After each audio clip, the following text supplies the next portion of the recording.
Favorite C6? Man, I don't know. All right, let's look at this real quick. Like in terms of what C6s do, I don't even know what Venti's C6 does. It just makes more damage, right? It just makes more damage. Whatever. That's boring because stuff just dies faster. You don't get to play the game. This makes your actual cooldown on your ult get lower, which if you're a whale and you have C6 ball, stuff's already dead by the time you have this do stuff. So this will get used in the Spiral Abyss, but that's basically it. This totally changes what Zhongli does. It turns him into a healer. It warps, distorts the game. This infuses Animo into his melee attack, which lets you continue swirling things after you use his abilities, which is actually really nice. This is up there. I actually really enjoy Kazuha's C6 way more than I thought I was. I thought I was let down initially, but I really like Kazuha's C6. Ganyu C6 as well totally changes the way you can play Ganyu. You can keep her in your back pocket, swap, pop off 2 instant charge shots, and then swap to whatever character you want. Or you can just pop off charge shots and then keep charge shotting, whatever. But this actually changes a lot. Hu Tao C6, I kind of have mixed feelings about this. Like, I still like having crit rate. This gives you 100% crit rate and makes it so you don't die for a minute when your health gets low. It's nice, but if I had C1 Hu Tao, I would play her the same. I would build her the same. That's just me.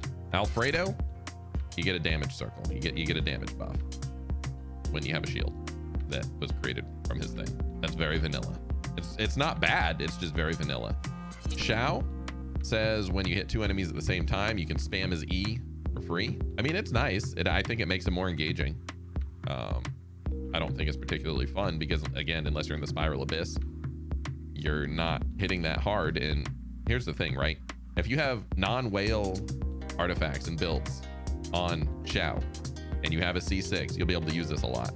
Here's the problem. If you have C6 Xiao, you're probably a whale, which means you have him geared out, which means anywhere but the Spiral Abyss, this just doesn't do anything. That's my issue with a lot of ults. Jean's ult gives you defense, which is actually nice, but also vanilla. Eula's ult makes it so you start with extra stacks, right? And so you charge up her sword faster, which is nice. You can see big numbers easier. Ayaka's ult is some burst damage in your face. Tartaglia, his ult totally changes the way you can play him. When you use his ult while you're in his melee stance, it resets the cooldown on his melee stance. This is huge. This is, I think, one of the most fun C6s in the game because it lets you go from one playstyle that's kind of prescribed by, you have to play around his cooldown to, who cares about my cooldown? Let's just spam stuff and ult and go to town. Yoimiya, what does your ult even do? Oh yeah, this is just spam and get extra spam. I like it. It turns into a machine gun, sure, but is what it is. Klee, this one's actually really good. I think Klee's C6 is up there in terms of just turning her into just a battery for every member of your party. Like, this is up there for fun. I don't play Klee very much, so I really just didn't go after it. I don't feel like running support Klee for everything. Diluc.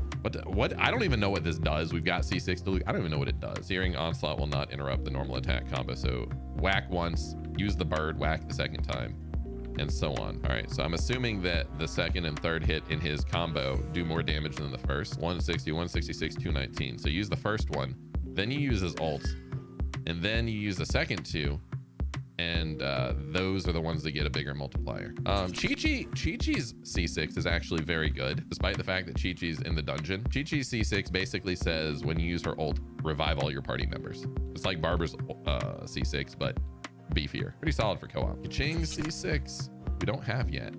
When doing a normal attack, a charge attack, or elemental skill, or elemental burst, she gets a 6% electro damage bonus, and she gets that bonus for every one of those categories, so it stacks.